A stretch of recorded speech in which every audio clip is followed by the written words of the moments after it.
Guys, today I'm joined by Rahul Alim, the powerhouse behind Custom Creatives, a digital agency that's done over 40 million in revenue and has helped hundreds of businesses scale through high converting funnels, paid traffic, and bold creative.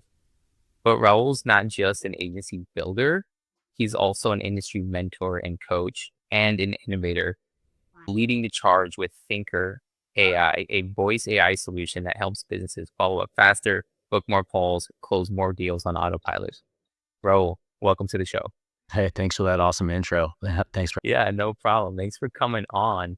Swinging out the gate for agency founders that have already passed, let's say, 1 million in revenue. When you were scaling your agency, what was the one growth lever that made the biggest difference for you? And what are most founders overlooking at that stage? If you're at $1 million, if that's the context and you're trying to grow past that, it's going to be a leadership team first and foremost. That's really where the bottleneck comes in. Because I'll be a perfect example. I always hired number twos, which were really probably number eights, right? So I was hiring low quality people, not opening up the purse strings. And then it just created me as like the founder syndrome. I wasn't the CEO of a business, I was the business. So I had my hands in every single piece, worked harder, flatline, didn't do anything. Once I brought in like a person and paid them what they're worth, even though it was like as an entrepreneur, you're thinking like, oh man, this is a lot of money. But then it also opens up no work for you. Like you have to be intelligent of the people that you need at the right time. I hired a COO and this guy took everything off my plate, paid him his worth, gave him a piece of the revenue that came in company wide over time. But then that freed up all my time. So I didn't have to be the reason of the business. I could take a break. I can go do what I'm meant to do, is go open up new opportunities and travel and be in bigger rooms. But that was like getting, if you're at 1 million, you're going to need an A team. You can't do it with B or C players because they're going to have B and C mentalities. And those are hard to learn or hard to break and hard to train. They take forever if they even get to the next level. And that will cause a lot of friction, arguments, and resentment amongst each other, and really a toxic environment because I built one. And I learned that lesson because I didn't listen to the people smarter than me. I did not listen to my dad who built a much bigger business and all the mentors that literally said, you're missing a number two. You are the one, you are the two, you are the three all in one. So I just said, I can do it. And I didn't. I screwed it up, burned my hand, lost a few years of potential. And then I just had to course correct. But that's just live and learn mentality. I can't take back what I've done. I can only move forward and be wiser. So even though the greats I didn't listen to, I'm certainly not stupid enough to not listen to people anymore. Thanks for sharing. I know sometimes it's looking back, it's may have been painful in the moment, but looking back, I'm sure it's gotten to where you are today. You learned the Oh, yeah. lesson. Like, Now you looking had at it. my old me, I'm like, "You are dumb." Like, what, knowing the information, knowing how to move the needle, and yet you still did it your own way. I had the cheat code in front of me, and I did not use it. I'm like, "God, you're an idiot." But whatever, like, you live and learn. I don't look at the spilled milk. I'm like, "Let's just get some more." Got it. So for you, in terms of building on your agency side, because I know you've branched out and pivoted into other areas as well, but from the agency side, what was your most reliable source of business that allowed you to scale and grow early on in the early days? Yeah, it was all networking and I had a very specific audience. I was not spending any money on marketing. I was using time, energy, and effort at the startup period.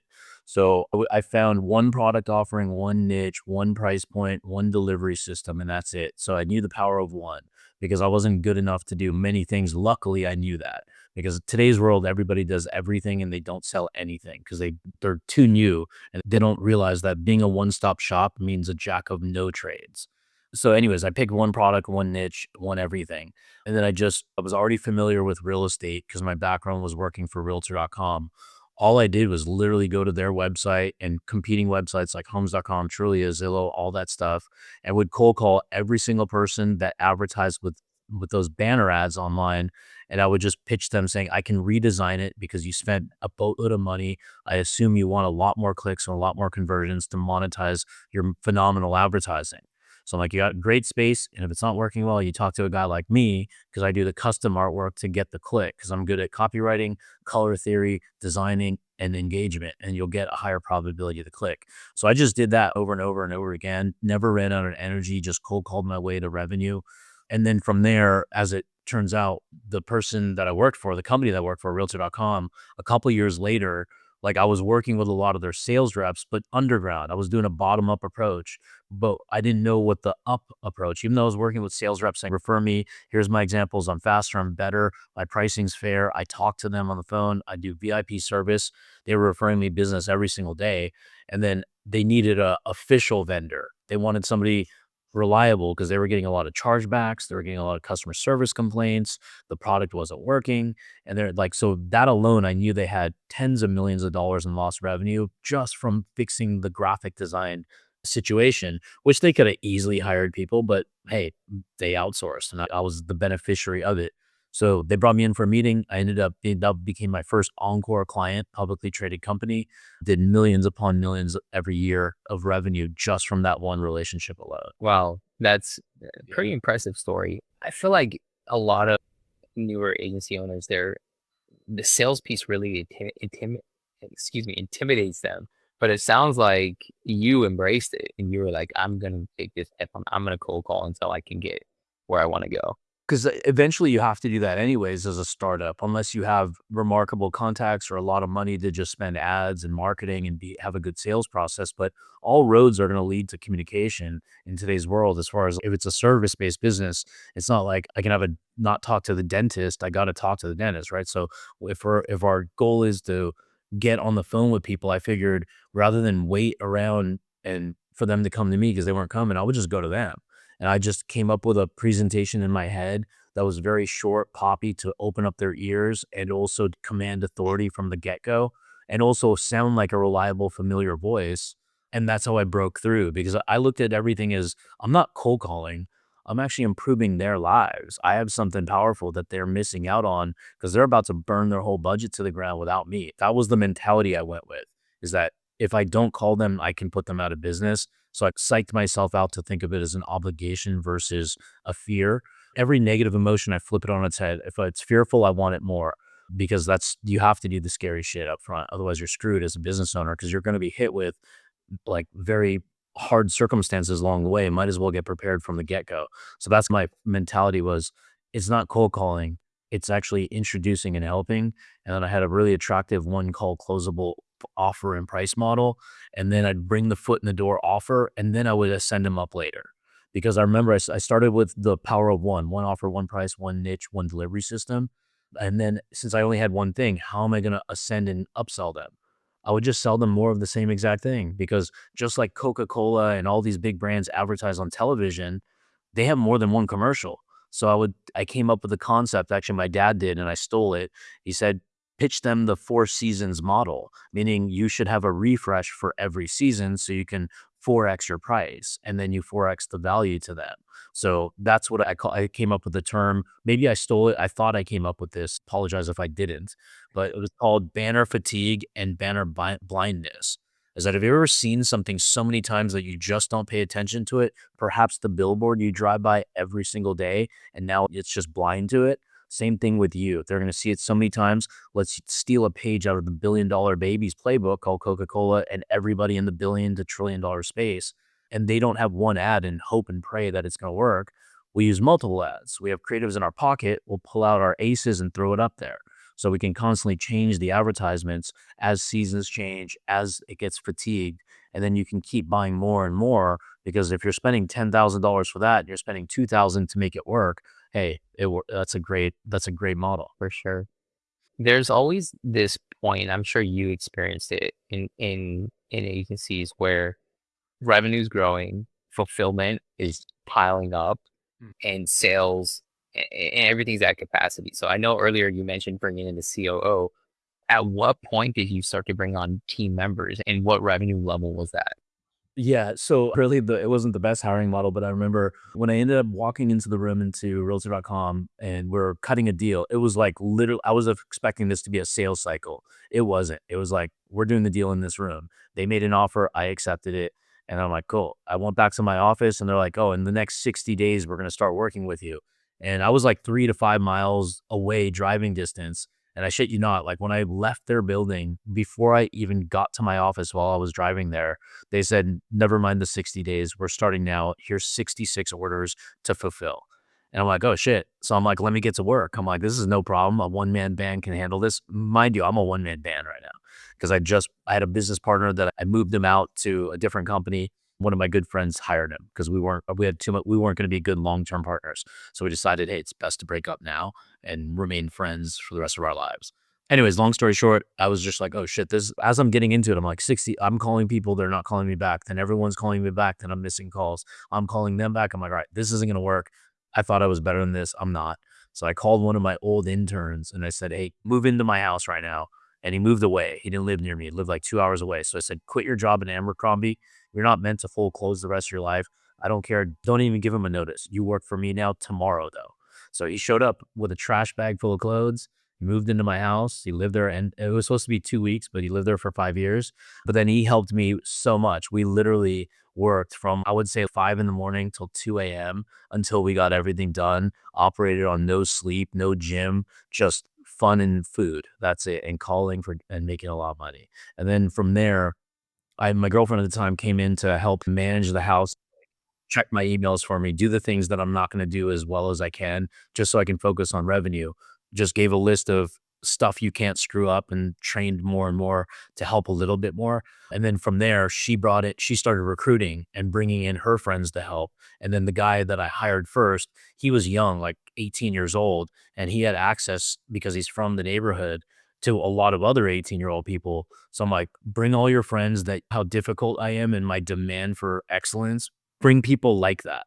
And then he literally hired, probably, I would say he's responsible for probably like 30 hires. So by that time, because our product set and our delivery system and our SOPs were so simple, bringing in any ordinary talent, following this step-by-step process like a power plant at Henry Ford, it just goes in a circle. We would say, this is your role, this is your manual. Do not screw it up because you can't. And then we literally compartmentalized every step.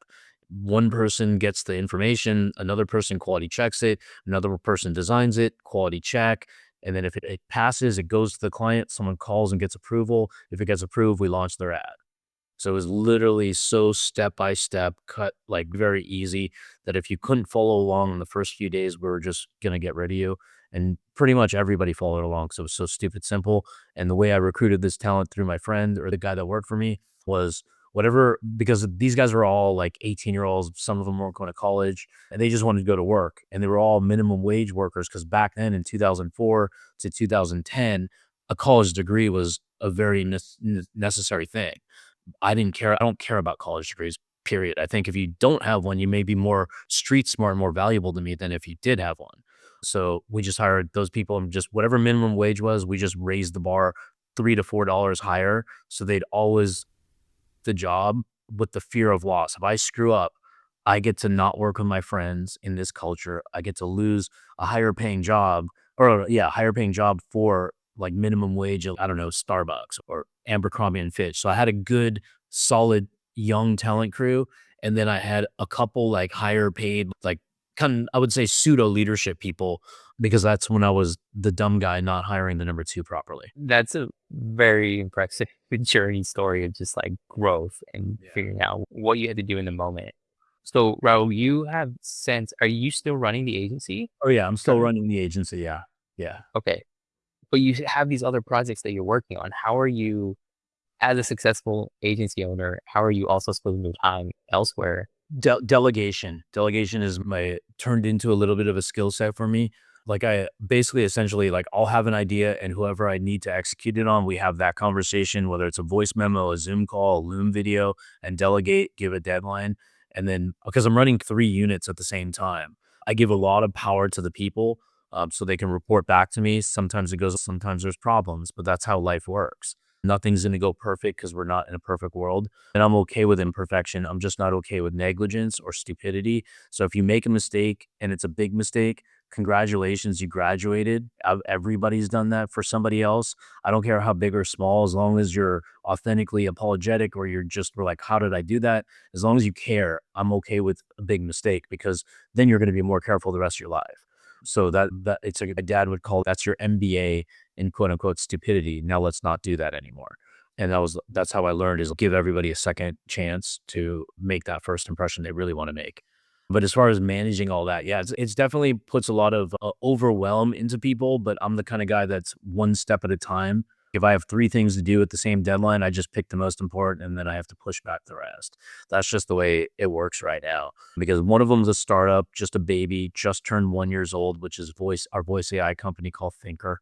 That one, we have a large development team and a very skeleton sales team right now. So that takes a lot of the time. Majority of my time is like helping with the sales team, follow up systems.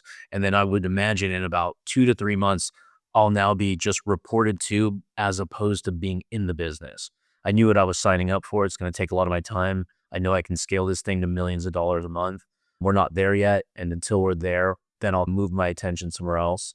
And again, we're going to be hiring the right people because I'm next step is sales manager to recruit salespeople, training, and appointment setters.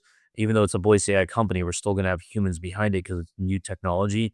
And in a year from now, our AI bots will be selling the product instead of humans because we're just going with human nature right now is that they listen to the bot, they love it, but they're not buying from the bot. Cool. Get a demo. Our sales rep will help you.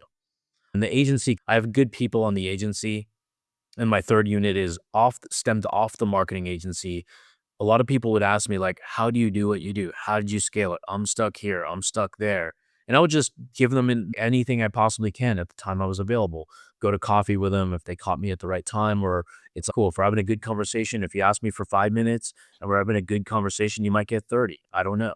And then one guy literally point blank said, "Can I pay you to learn this stuff?" And I'm like, "Huh, why not? I'll consult for you." Then another kid at the same time said, "I'll pay you too," because I was at a work center that I stopped by to visit a friend and he introduced me. And then I said, all right, if I'm going to do 2 people at once, let me get 8 people at once. So I just posted on Facebook and said, I'm going to do this. It's going to be dirt cheap. It's going to be 6 weeks with me once a week for 2 to 4 hours every Wednesday night, 6 p.m. to 10 p.m.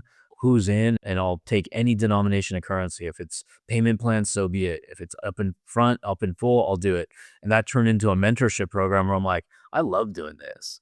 I love helping, like telling people, like it's all here.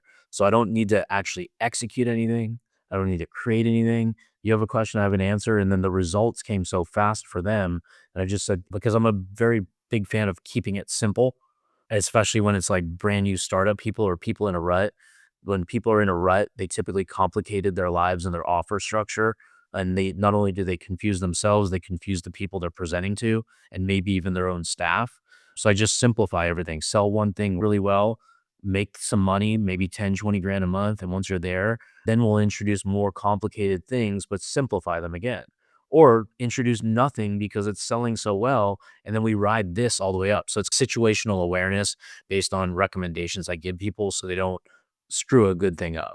That makes sense. And in terms of on the coaching and mentorship side, are you working still in groups of people or do you work one on one?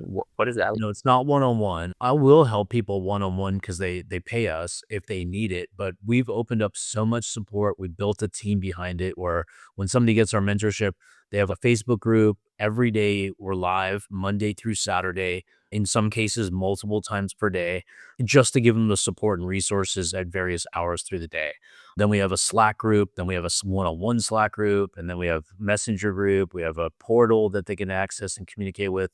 So there's just so many different touch points of support. So we built it around people who think like me, where it's like I want to do something, but I want to make sure I have the support. And so I built it around if I was a buyer, what would I want access to?